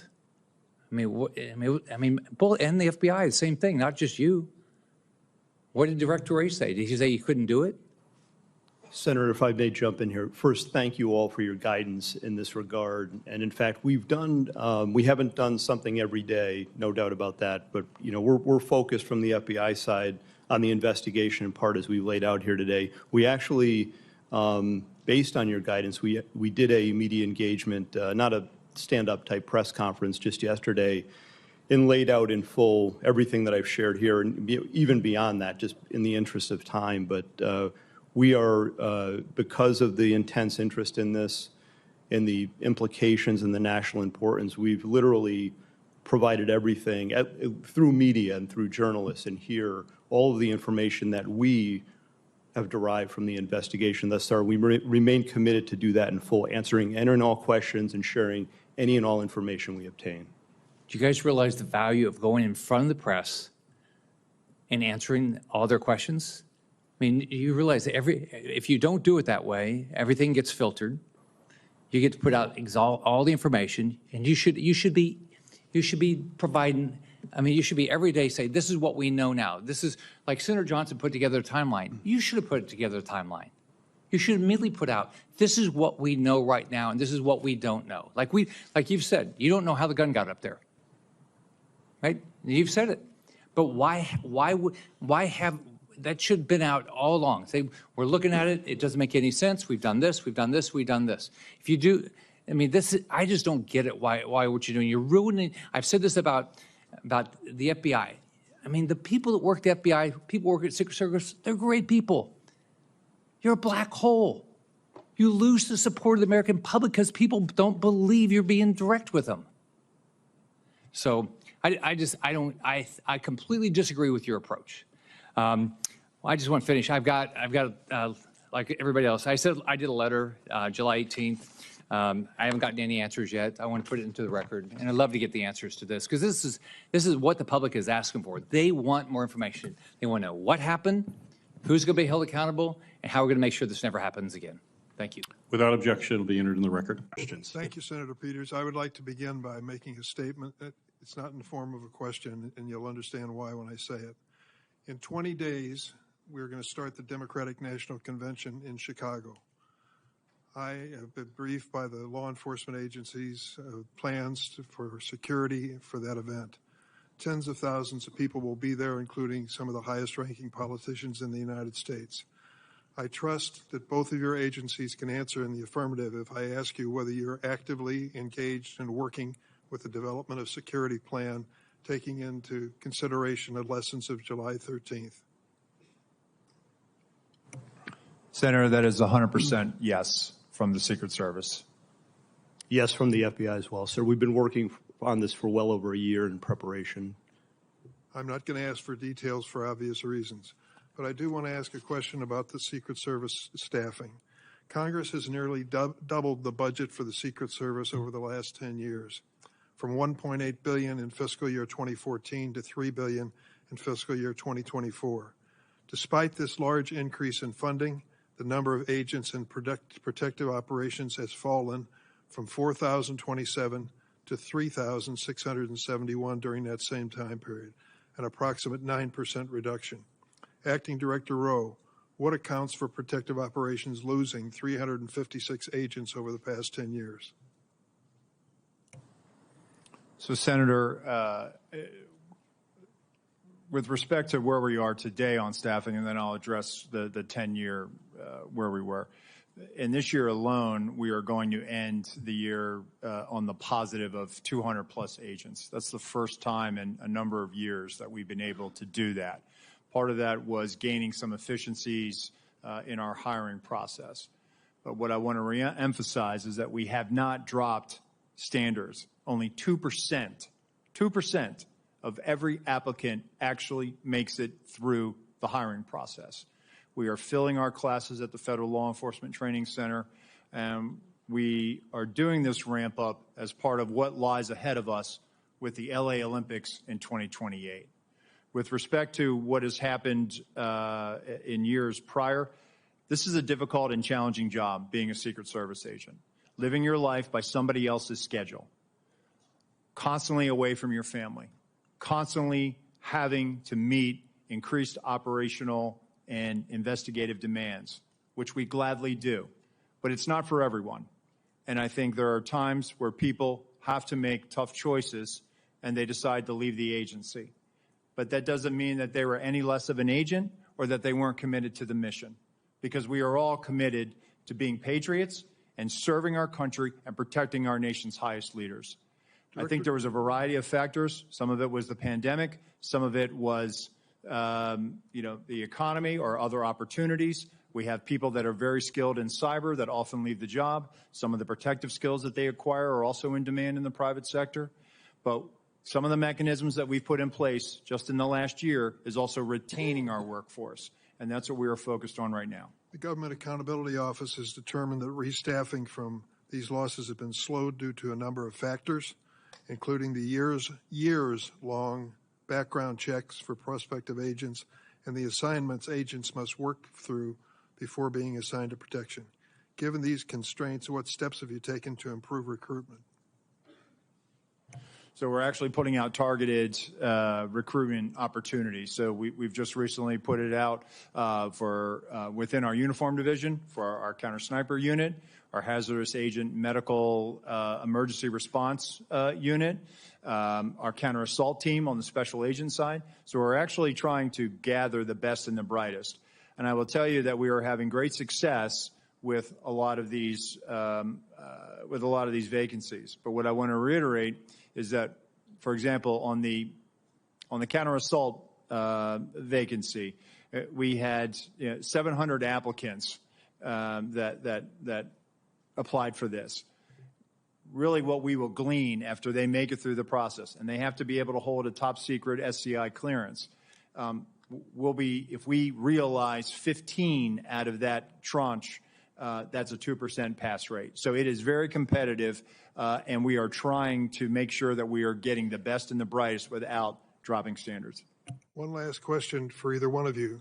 What is the purpose of a rangefinder? And once this assassin was identified as using a rangefinder, wasn't that proof positive that he was a dangerous individual? So I'll say, Senator, that obviously somebody is trying to determine where they are in proximity to a location, a fixed location. I'll defer to my colleague here, but I believe it was a recreation or sports related. I thought I had read that it was a golf range finder. Nonetheless, it still would have provided him the ability to provide the distance that he was away from his intended target. Wasn't that enough? As far as raising suspicion? Yes. I think he was identified as being suspicious by local law enforcement. And nothing happened. Well, I know that local law enforcement was attempting to locate him. Thank you, Mr. Chairman. Thank you, Member Graham. Mr. Chairman, Mr. Abate, Mr. Rowe, thank you for being here. Mr. Rowe, do you have a picture? I was watching your testimony earlier. Do you have a photograph of the vantage point from the Secret Service snipers? I do. I believe that's C. And there were two, is that correct? Yes, sir. Stage left and stage right. Okay. And I don't know if you have a vantage point of both of them or not. I know you had one for the one who ultimately shot the... That's the vantage point of the sniper who neutralized the assailant. Okay. Well, is it a similar vantage point for the other? Would they have also been impaired in terms of actually seeing him until he popped his head up? So the sniper on the stage right side, Senator, they had an obstructive view because of that tree. They had an obstructive view. Okay. Yeah. So the one thing, this discussion that I don't believe that a sniper saw someone on the roof 20 minutes before just doesn't make sense to me. It sounds like the one who took the shot probably saw him for the first time about a split second before he pulled the trigger. Is that? That's my assessment, Senator. I'm more, well, first off, I'd like to clarify the requests that have been made of a lot of people so that we get the information in a good form. I think it would be helpful, at least all the way back to, I think, November 5th of 2022, I believe, when President Trump announced that he was running for re-election. I think it'd be helpful if we could just get a matrix of any request for additional security, the resolution of that request. Was it honored? Was it denied? Was it downsized? If you could give us that, I think that that's going to be the best way versus giving us mounds and mounds of paper. If you can do that, I know you're looking at the same thing. I've heard from you that any subsequent requests for field requests are being honored. I believe that that's true. Is that your testimony? Yes, sir. Okay, thank you. I'm more worried about the 24 to 30 seconds between the time I believe local law enforcement officer was hoisted on the shoulders of another police officer, saw a person armed less than 200 yards away from the president, who I believe jumped down. What happened in those 24 or 30 seconds? I mean, obviously, there's no such thing as a panic button. You know, the first thing you'd think is you hit panic, you cover the president, get him off stage. None of that happened. What happened? Is it just that I hear a text message? What actually happened in the 30 seconds where a law enforcement officer knew that a gun was pointed in the direction of the president from a fairly short range? What actually did those folks who did have knowledge of exactly what was happening and could probably infer what was about to happen, what did they do? And Mr. Abate or Mr. Rowe, either one, based on your interviews.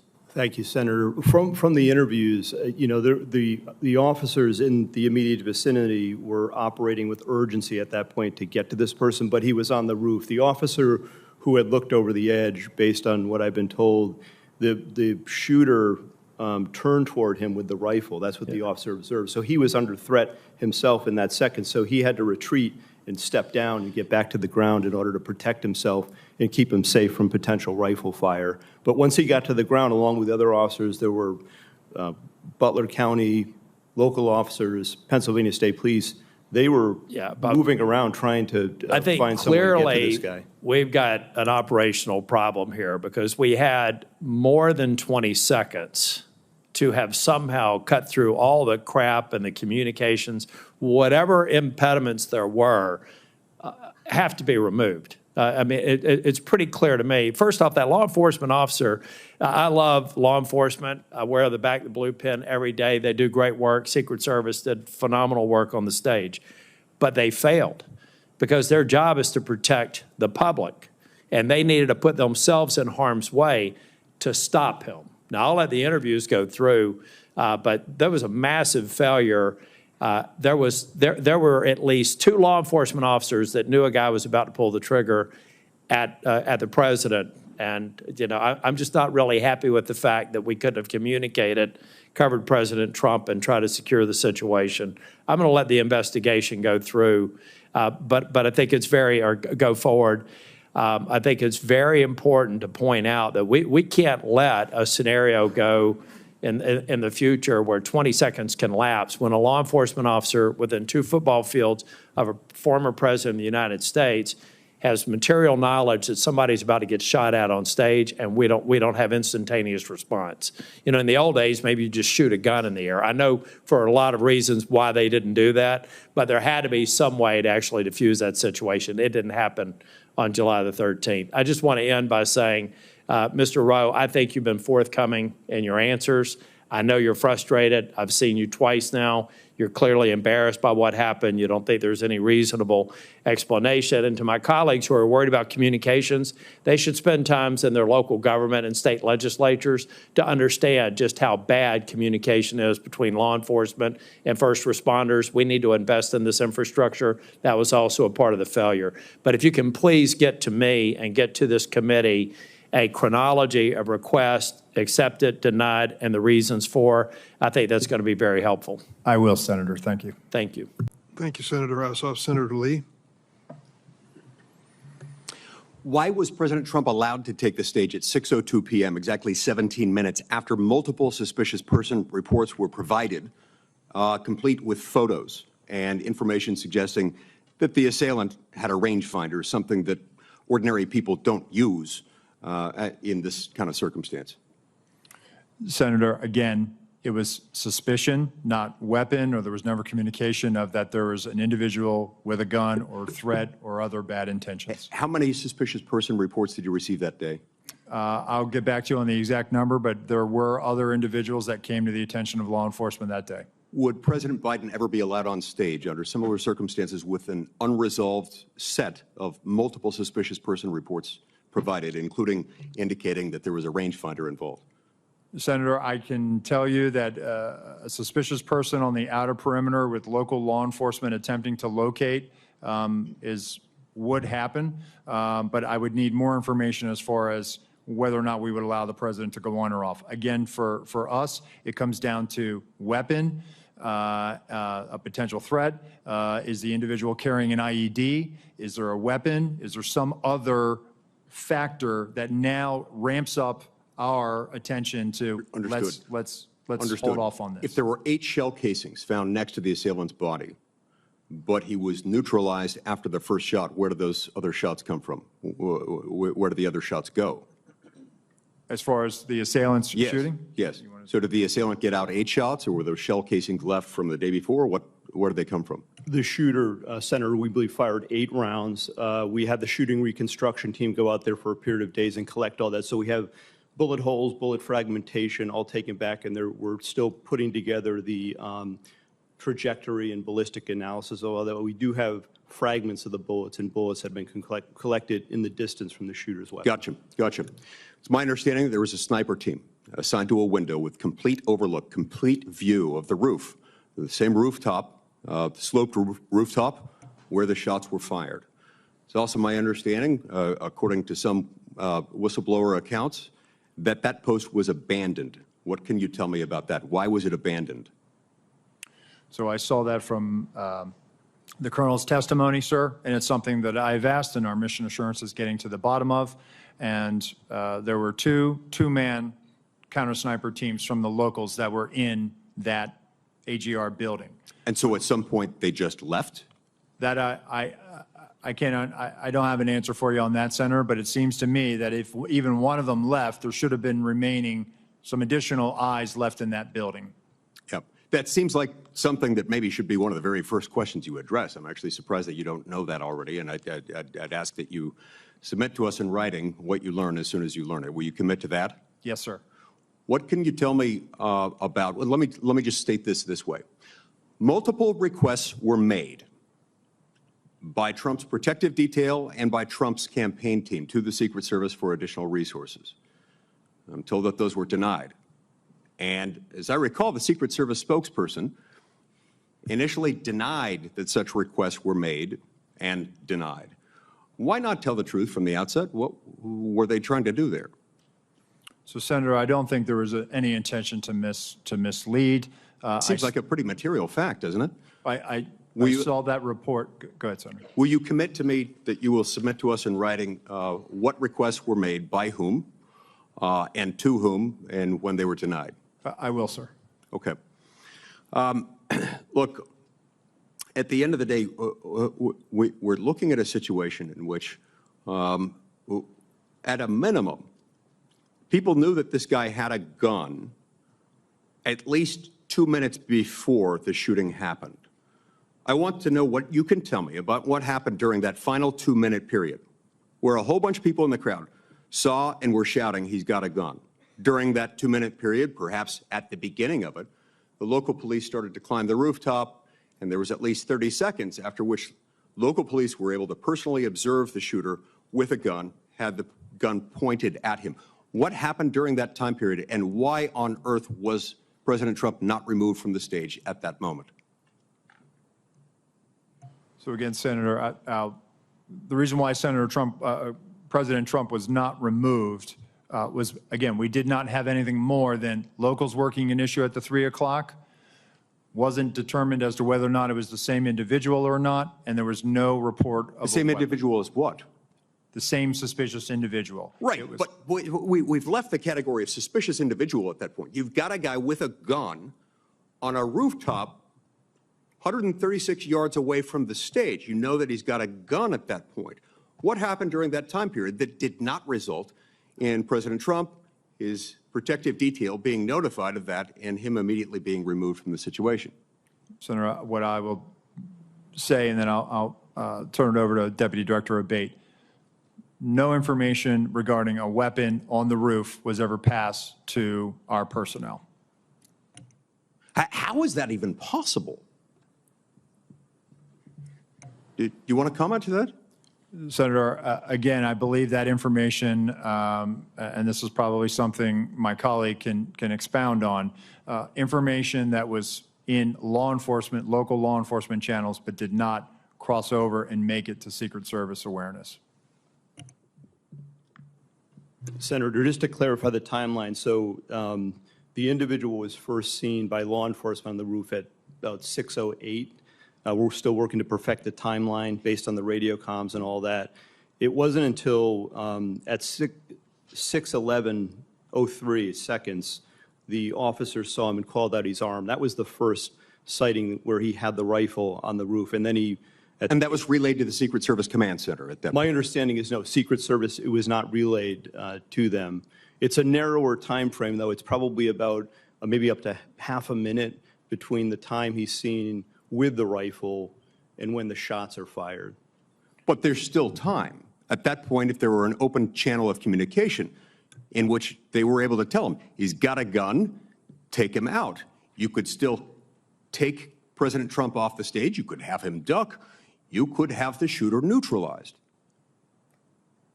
Do you not have a channel of communication by which they can say, gun, take him out? So again, Senator, that information stayed in local channels and did not make it over to Secret Service. Did they not consider that relevant? You're saying that the local police didn't consider that relevant enough to pass along to the Secret Service? Sir, I think that they were in the midst of dealing with a very critical situation, and they articulated that over the radio, as I understand it. However, it was never relayed over to us. Thank you, Senator Lee. Senator Hawley. Thank you, Mr. Chairman. Director Rowe, can you put your first post? Director Rowe, there was probably 10 buildings within sniper range of President Trump on that afternoon. Why was the building being used by the sniper not in the security zone? That's a question that I've asked, Senator. There was a decision that we were going to construct the site and it was going to maintain within the Butler Farm site, Butler Farm Show site. That building, that AGR, was right on the curtilage of our outer perimeter. And it's something that again, having been there and walked it, I had a hard time understanding. So there's no protocol that says anything within 300, 500 yards, direct line of the president, should be in or out of the security zone. There's not a protocol that describes that.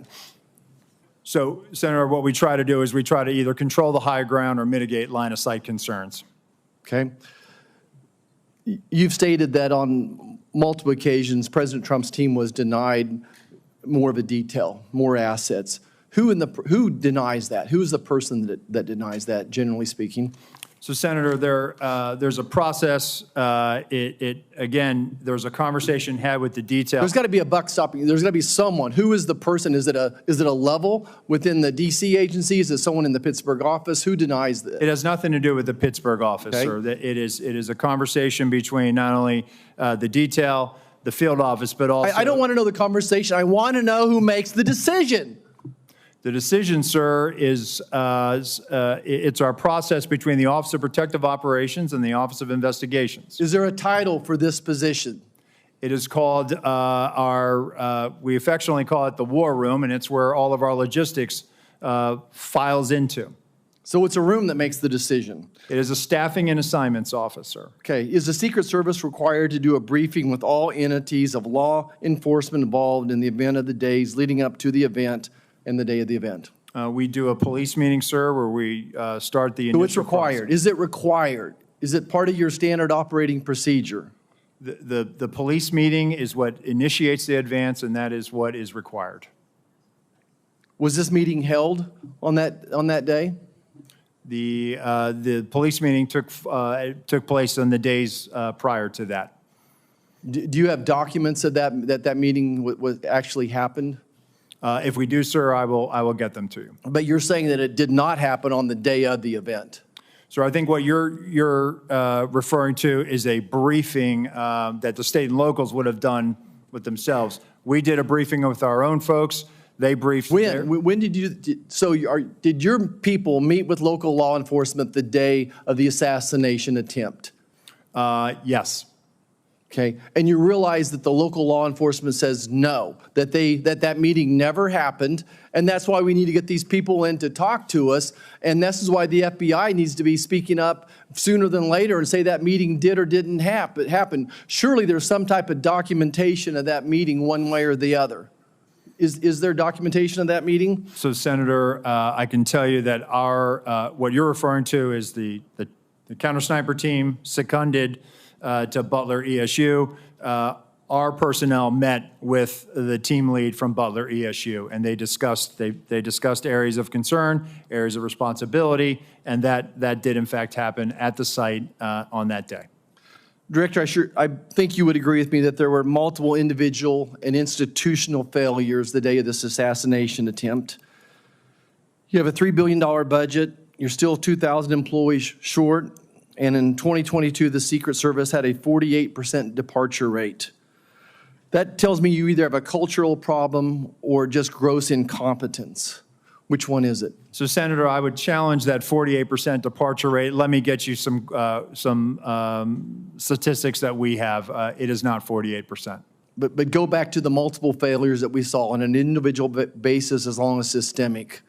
I think it proves that there's either incompetence or some type of a cultural problem within the SS. So, Senator, I know you're not calling our workforce incompetent, and I know we do not have a cultural problem. If anything, we are dedicated to making sure that we don't have mission failure. And let me get you the hiring numbers that we have, because I think you will actually see that, no, we've actually done very well fairly recently with trying to make sure that we have the numbers that we need. Of course, we need more people. Everybody does. But let me get you those numbers, and I think let your own eyes Would you see also disagree with me when it's reported that almost 50% of the rank and file officers don't trust leadership within the Secret Service? Senator, I think it's the right of every worker to talk bad about their boss. Thank you. I yield back. Senator Hirono, you're recognized for your questions. Thank you, Mr. Chairman. Is it true that on the day of the Butler event that Secret Service transferred agent from President Trump to the First Lady? No, sir, that's not true. That's been widely reported. It's not true. There was one airport agent that actually went on the manpower request for the Trump detail. They handled the arrival at the airport What for is the First Lady. what was the and relative size of the Trump detail compared to the detail that is assigned to the President or the First Lady? Senator, the former president travels with a full shift, just like the president. What's the so the exact same size? Is that your testimony that President Trump had the same size detail that President Biden has? On the day of in Butler, the agents surrounding him, it is the same number of agents surrounding the president today. There is a difference between a sitting president who also not only Hold on, you're using president in a way that is not clear. Is it your testimony that in Butler, Pennsylvania, Donald Trump had the same number of agents protecting him that Joe Biden has at a comparable event? I'm telling you the shift, the close protection shift surrounding. That's a yes what or you no. asked me, Senator, and I'm trying to answer it. You are not answering it. Is it the same number of agents or not? Senator, there is a difference between the sitting president of the United States. Then what's the difference? The difference? 2x, 3x, 5x, National 10x? Command Authority to launch a nuclear strike, sir. I'm not there are other asking assets how many more travel with agents? the president that Sir, the former president sir, will you are not get. refusing to but answer the number straight. of Secret Service Sir, agents protecting him. Stop interrupting me. Go ahead, You Senator. are refusing to answer clear and direct questions. I am asking the relative difference in the number of agents between those assigned to Donald Trump and those assigned to Joe Biden. I'm not asking why you assign more to Joe Biden. I'm asking, is the difference, is it 2x? Is it 3x? Is it 5x? Is it 10x? Senator, I will get you that number so you can see it with your own eyes. Senator Marshall, you're recognized. Senator Langford, you're recognized for your questions. Chairman, thank you. Thank you to both of you for the testimony today. Director Rowe, future Vice President J.D. Vance was in my state this past week in Oklahoma City. I talked with some of the Secret Service folks that are there. They're doing a terrific job. I got a chance to be able to thank them personally for the tasks they're doing, and I know the Oklahoma folks in Secret Service, and they're very dedicated, incredibly sharp people on that team. So I know this is a challenge to all Secret Service. This is something every Secret Service agent wakes up every single day and wants to avoid. So please continue to be able to pass on our gratitude for the work they do every single day and for what's happening out there. I will, so sir. Appreciate that. Mr. Bate, I want to ask you about some of the interviews that have happened. Y'all have done more than 400 interviews at this point. For the counter sniper team that was local law enforcement that was on the second floor overlooking that rooftop, have they been interviewed at this point? Yes, Senator, I believe that each of them have been interviewed. Do you know offhand if they were at their post at that time, able to look across that? They were at that post at sometimes. Do we know they were at that post at 6:08 to 6:11? My understanding, and I want to be fair, I have not read the reports directly, but I've been briefed on some of it. They were at times during the time frame we're talking about here on post within the AGR building.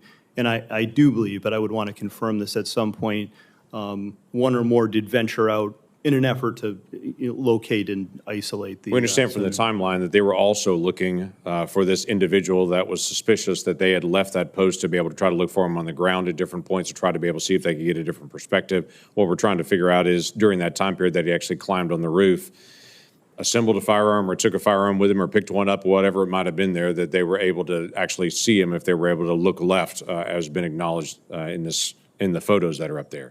Senator, I don't know the exact timing and the movements of each officer that was out there, but what I would derive from it is they were all focused on locating the shooter, right, the suspicious person at the time. And then, as we've all seen, the one officer attempted to get on the roof directly. There were efforts going on in those final minutes, right, on the video to try to get to this person. We've got one officer being boosted up by another officer, yes, to look up on the roof because people on the ground had said there's someone up there and they have a gun that's crawling on that roof. And so they climbed up to be able to see it. He turned around with a rifle. He came down. And then at that point, he gets on the local radio that he has and says there's someone on the roof with a gun. Is that correct? Yes, Senator, I believe that that's accurate. So what's the rest of the radio communication? We've heard that first call in. We know it's about 30 seconds from the time he called in till the actual first shot rang out. What else was discussed on the radio during that 30-second time period? Senator, we have the radio communications. The local radio communications were recorded and captured, and we do have that as part of the investigation. The key points to me, that local officer communicating that he sees the individuals, he's armed, that's at about 6:11 in some seconds, I think it's 3 seconds, and then he identifies it as a long gun at about 6:11 and 11 seconds. And the shots, which all happen quickly together, I believe happened within probably 30 seconds. So we're talking about over the radio because there's a command center there Yes. where all radios, including the local, as they're all being listened to try to be able to review. There's a statement that has the word gun in it that's coming out across that radio. We only know that first communication. We don't know what came back and forth on that. We'd like to get transcripts of that conversation that was done in local law enforcement. But coming into that command center, there's also the word gun coming through one of the radio frequencies. I would think that would be communicated pretty quickly to everybody across the spectrum. 30 seconds is not long, but that's an NFL play plus a huddle plus the next play. I mean, Yes, that's quite a bit of time still to be able to respond. When Secret Service moved to be able to protect the president once the first shots were fired, within 2 seconds, they're gathered around him. So trying to be able to figure out where the word gun got lost in radio communication here and what else was said. Certainly, we will share the communications with you and the committees, Senator. I will note, just from my notes, there was effort within those minutes and seconds once the gun was announced. There's other communications where the local police are talking about deploying a QRF and responding, and that they've got the building surrounded. So it's not an avoid. I don't want to give you the misimpression. Right, I understand, but typically, I would assume for Secret Service, if they hear over the radio over something gun, they're moving to be able to protect the detailee, the person they're protecting at that point, the protectee, that they're moving pretty quickly at that point if that's what's actually coming out. And so that's what I'm trying to be able to figure out, how that didn't get communicated out to the people that were directly in front of the former president at that point. And the last question I'd have, I only have a second left, is just, was there any overhead drone? We've talked about counter drone, but any visibility that Secret Service had to be able to see the field and all the operation in their own ability? No, sir. And as was asked by another senator earlier, it appears that there was an offer by a state or local agency to fly a drone on our behalf, and I'm getting to the bottom as to why we turned that down. Okay, thank you. Senator Kennedy, you're recognized for your questions. Thank you, Mr. Chairman. Director Rowe, in your testimony here today, as well as in your written testimony, you said very, very clearly that you can't defend why that building with the shooter on top of it was not better covered. You were very clear. You cannot defend that. So my question to you is, my understanding is that there's a detailed site survey that is done prior to an event to identify potential threat points. So talk to me about that site survey. I'm sure you've had a chance to look at it now after action. And how did that site survey get approved when it was so clear that that was a major threat from that building? Thank you, Senator. So our Pittsburgh field office did the advance. During that advance, not only were they discussing amongst themselves about mitigating the line of sight, but also they were discussing with other agencies that were supporting it. Our counter snipers met with their counterparts. The team lead and team lead met. They walked the site. They identified the AGR building. And if I may, Senator, if I could point out something right now, if I may, and we will place this for the record. But this is the point of view. This is from the second floor of the AGR building. This point of view is the point of view where the counter sniper team locally was posted. The gold arrow indicates where the shooter fired from. Looking left, why was the assailant not seen? When we were told that building was going to be covered, that there had been a face-to-face that afternoon, that our team leads met. This was the view.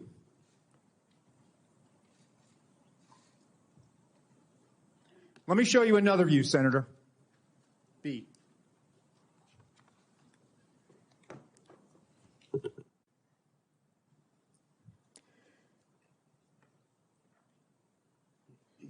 This view is a reenactment by one of my agents, laying flat. There was a 5-inch rise on the middle of that roof. The assailant would have had to present his bore over that to get his shot off. The view underneath reflects the perspective that he would have had. Again, I call your attention back to the first exhibit if they'd have looked left. Give me C.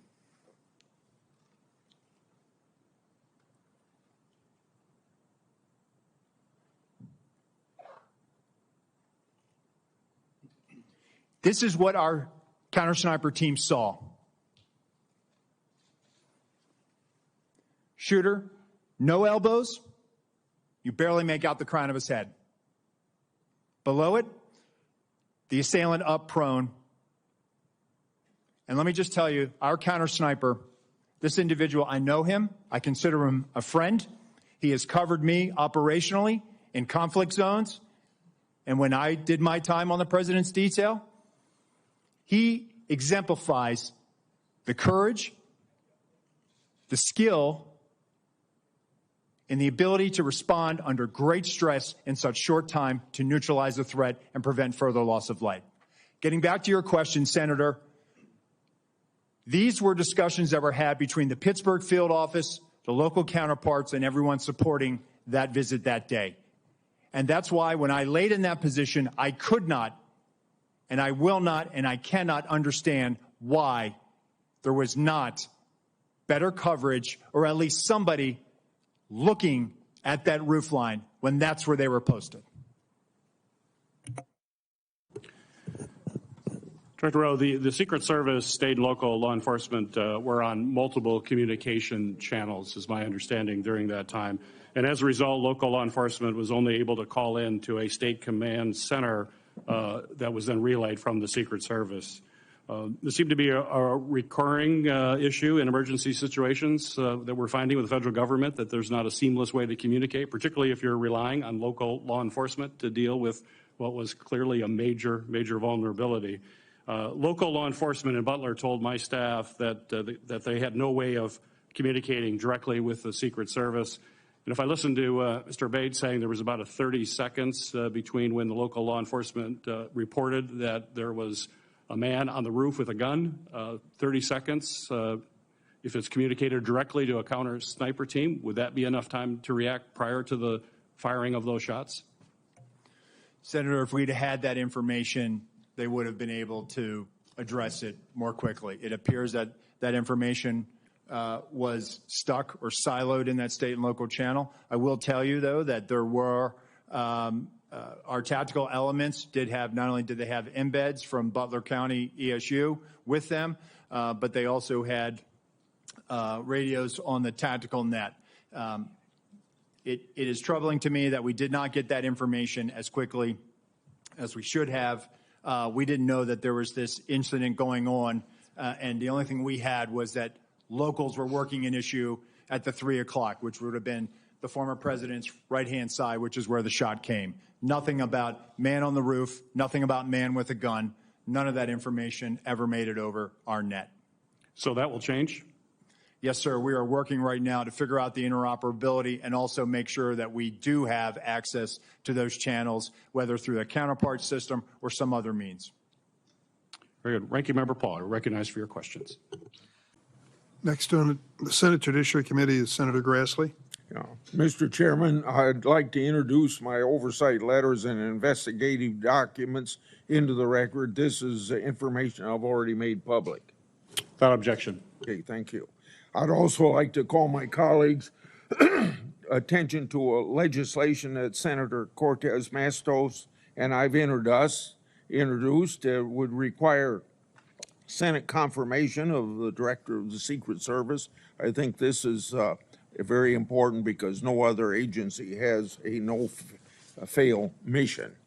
Mr. Rowe, in your written testimony, you stated that that to prevent similar lapses like the one on July 13th from happening again, you'll ensure every event site security plan is thoroughly vetted by multiple experienced supervisors before it's implemented.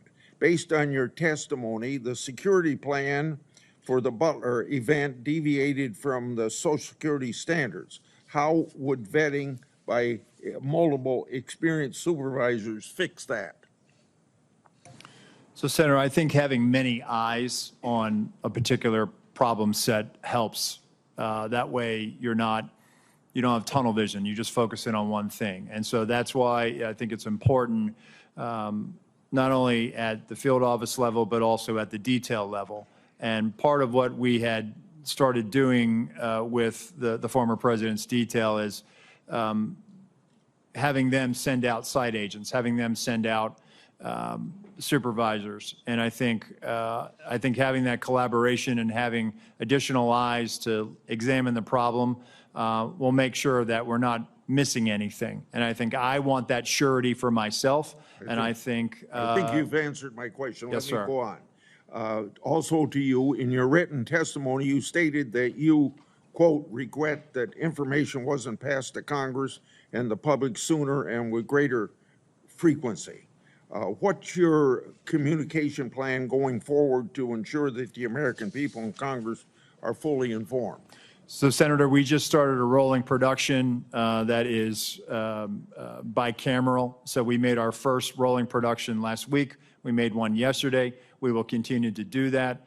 And my view is that sunshine is the best disinfectant, and we intend to provide information to Congress as it carries out its oversight function. Okay, also to you, I made public documents that show Secret Service deployed a counter unmanned aerial system operator on July the 13th. According to the Secret Service, the drone system was supposed to be operational at 3 p.m. that day. However, we've been told by Secret Service that because of cellular bandwidth problems, it wasn't operational until about 5:20 of that day. If the system was operational, Secret Service would have had the ability to detect the shooter and his own drone use. Why is the Secret Service dependent upon local cellular network? Does the Secret Service have a backup plan in place? Yes, thank you, Senator. And that is something that I briefed in the closed door, and again, something that has cost me a lot of sleep because of the eventual outcome of the assailant. That what if we had geolocated him because that counter-UAS platform had been up? It is something that I have struggled with to understand, and I have no explanation for it. Okay. It is something that I feel as though we could have perhaps found him. We could have maybe stopped him. Maybe on that particular day, he would have decided this isn't the day to do it because law enforcement just found me flying my drone. People fly drones all the time on the peripheries of our sites. And we go out and we talk to them and we ascertain what their intentions are. On this day in particular, because of the connectivity challenge, as you noted, there was a delay and he flew his drone at 3:51 approximately. So moving forward, we are leveraging resources from the Department of Homeland Security and others to make sure that we have dedicated connectivity so that we're not reliant on public domain, so that we can ensure that whatever assets we have in place, those assets are operational. And that is my commitment to you, that we are going to make sure we're going to do that, and that is something we are moving out on. Thank you, and I hope that you'll answer some of my other questions in writing. Senator Johnson, recognized for your questions. Thank you, Mr. Chairman.